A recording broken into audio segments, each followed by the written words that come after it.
Hello everyone, and welcome to the Drive to School, your morning motivational moment on your drive to school or work or wherever you might be going. And today I am broadcasting to you live from the grocery store. Yes, today I am getting some groceries, and so as I walk around the grocery store, I am broadcasting to you, and I am excited to tell you something that happened to me just very, very recently. One of the things my students asked me to talk about on my podcast is my authordom. What I mean by that is I am an author. I write books, and I have an amazing story to tell about how that happened and how that happened to come about, and I'm going to tell you that story today. I've been writing since I was a little girl. I've always loved to tell stories, and I love to hear about people's stories. I think that's always really awesome.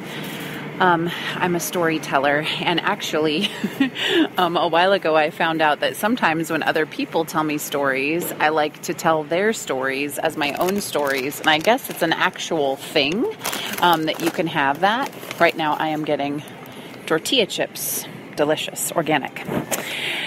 So anyway, I've been a storyteller since I was little, and I would always write. And in fact, probably about 5 or 6 years ago, I wrote my first young adult novel, and I just kept it to myself. I showed a few friends, and I talked about it, and I just enjoyed writing. And then I had something miraculous happen. While I was living in Oklahoma, my mother-in-law told me about a woman named Diann Hunt.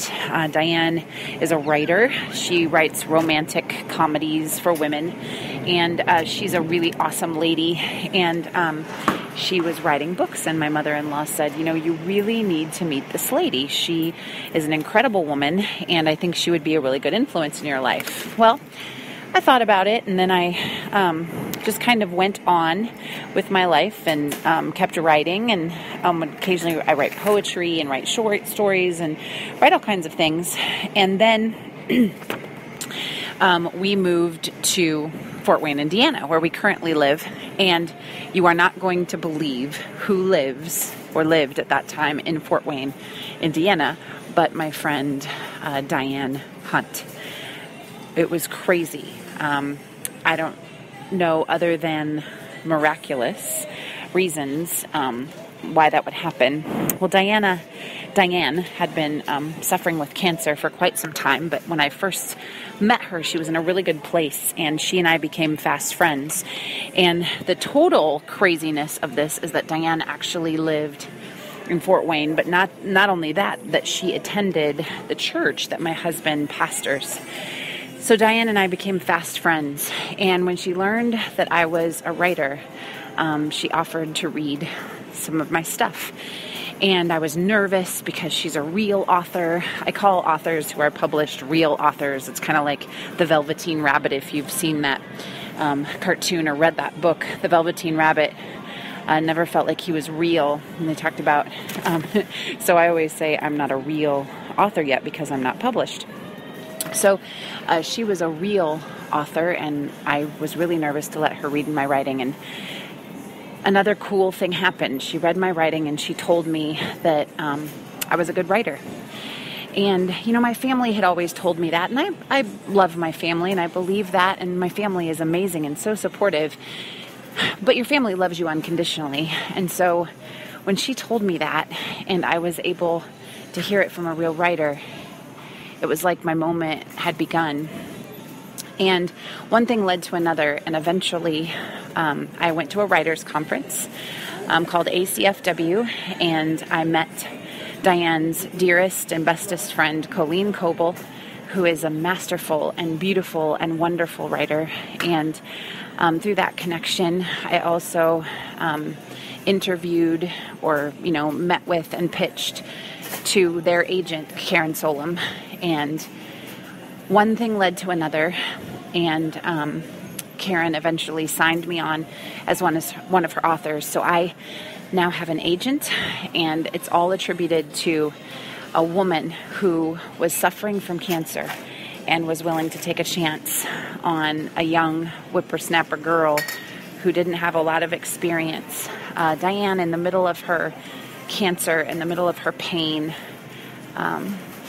was willing to read my work. And I kept saying to her, Diann, you don't have to do this. You don't have to do this. You don't feel well. And she continually wanted to help me and wanted to support me and was on the phone with me when I got my first pitch to her agent, Karen Solom.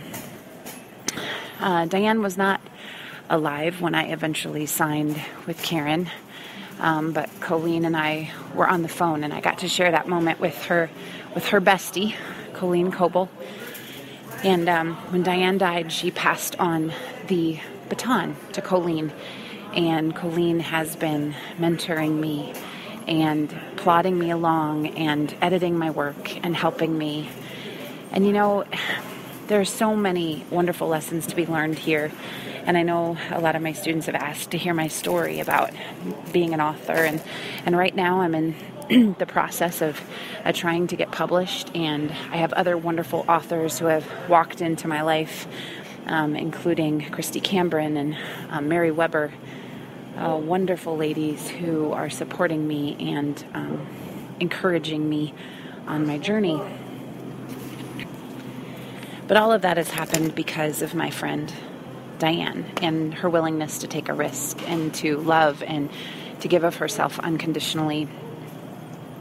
And so as I'm on this journey to get published and to get my book out there and to get my heart out there, which Colleen is step by step with me, and Mary Weber has just recently endorsed my new work in progress. She said she loves it, and I couldn't be happier. I'm over the moon about it.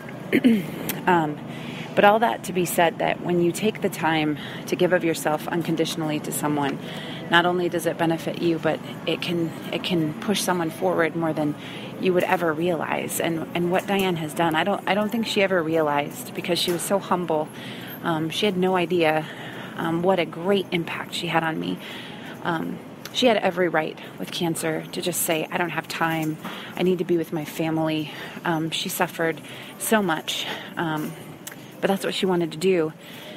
And one time when I was sitting at her feet, as I often did, because she was on the couch and feeling nauseous, and I would sit at her feet and I would talk with her and I would listen to her and I would gain wisdom from her. She felt that God had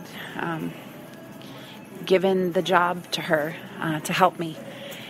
And that blew my mind, that she was so willing to hear from God, and that she was willing to give to me at such a horrible time in her life.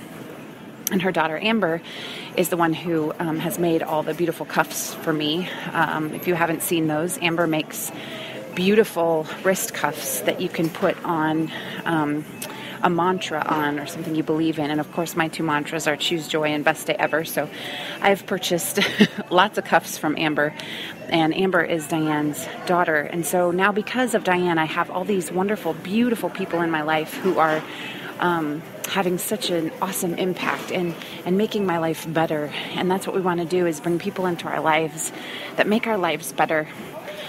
So today, April 29th, I'm going to be posting on my blog The Plunge, which is a monthly post that I do that's out-of-the-box experiences for you to take adventures and challenge yourself. And Colleen Coble is actually my guest blogger this month. She wrote a post, and so I encourage you to visit my website, carrieweishart.com, and to read her post.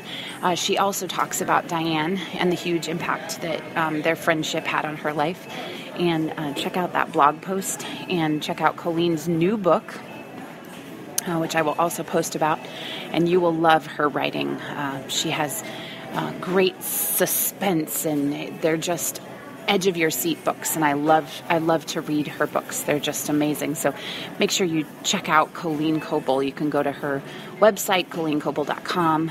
You can search on Amazon and you can see all of her books. I think she has over 50 some books that she's published. So today I'm really thankful, standing in the middle of the grocery store, and all these people are staring at me. I think they think I'm just in a phone conversation, which is great. But I'm very thankful for the people that are in my life, and that I want to always keep my eyes open for the kind of things I can learn from the people who are present and who are willing to make their lives beautiful and make them the best versions of themselves. So, thank you for listening to my story, and I appreciate all your prayers and support as I'm entering the world of becoming a real author. It's just a blessing to be able to use my words to make an impact.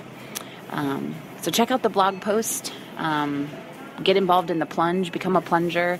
My plunge peeps are people who want to stretch themselves. And so if you want to stretch yourself and try something new, then take the plunge. Go to carriewiseheart.com. I hope you have the best day ever and that you choose joy, and I will talk to you on Friday.